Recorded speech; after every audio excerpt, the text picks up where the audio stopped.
We said after the 2008 crisis that the financial system had died. In fact, that was our cue to start the dollar vigilante. And we said all they would do was print money to make it seem like the economic system was still functioning until the next major crisis or collapse, which we said was likely to occur between 2015 and 2020. And that's exactly what happened, as we now sit on the precipice of the next great collapse. Just look at US national debt. It has doubled since 2008. And we're now living in a world with negative interest rates. The system is in its final stages. Yet your average American is more preoccupied about who should be allowed to use which bathroom than about the disintegration of the dollar economy. And this collapse couldn't come at a worse time for your average American. Usually in recent history, busts have come after a boom, meaning that people could, to some extent, manage through the bust. Not this time. Your average American's solvency has been decimated in the last 7 years. According to a recently released Pew report, 1/3 of all Americans don't make enough money to even cover the basic necessities. 1/3. The Pew Charitable Trust announced that household spending went up by 14% in a decade ending at 2014, but median household income went down 13%. Even by the Federal Reserve's own numbers, Americans have been in a depression, earning less and less, since 2000. And according to Pew, U.S. families now spend more on housing, food, healthcare, and transportation than a decade ago. In fact, about 1/3 of all Americans don't make enough to cover the core necessities. The 1/3 of households Pew defines as low income were the worst off.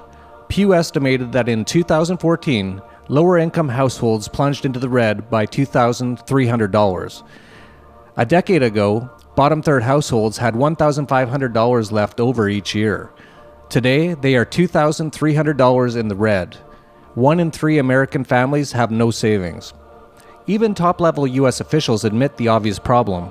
Americans are broke. According to Federal Reserve official William Dudley, America is no longer the top country for achieving the American dream, which is fast becoming a nightmare.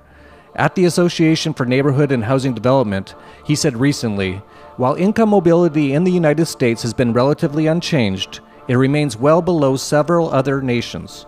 The probability of moving from the bottom quintile to the top quintile is 7.5% in the US, as compared to 11.7% in Denmark and 13.5% in Canada.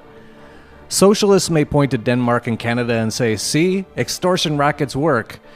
But they don't realize that many countries, including Canada and Denmark, have inched more towards free market capitalism in the last decade, while the US has rapidly moved more towards a fascist communist police state.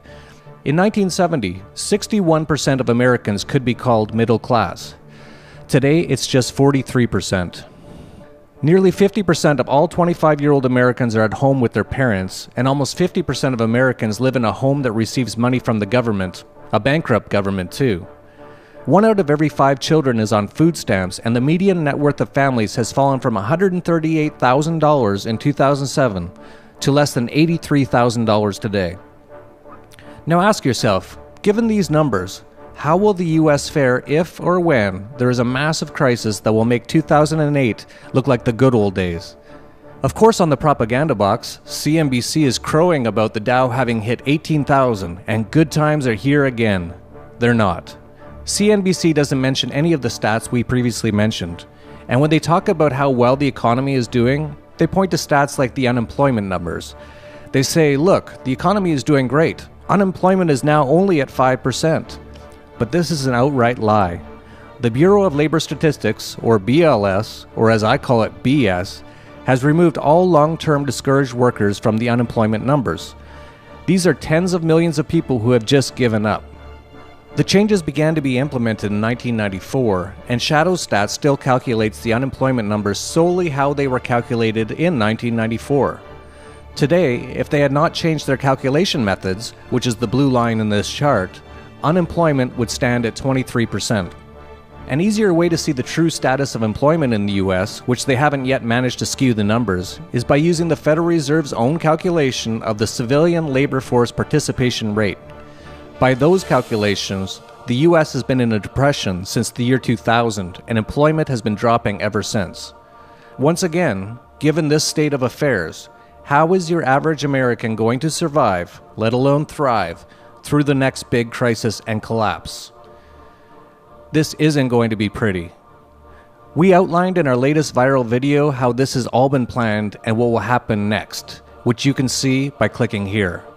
As well, we've written a free time-limited white paper on what you can do to survive and profit from this collapse that you can get at surviveshemitah.com.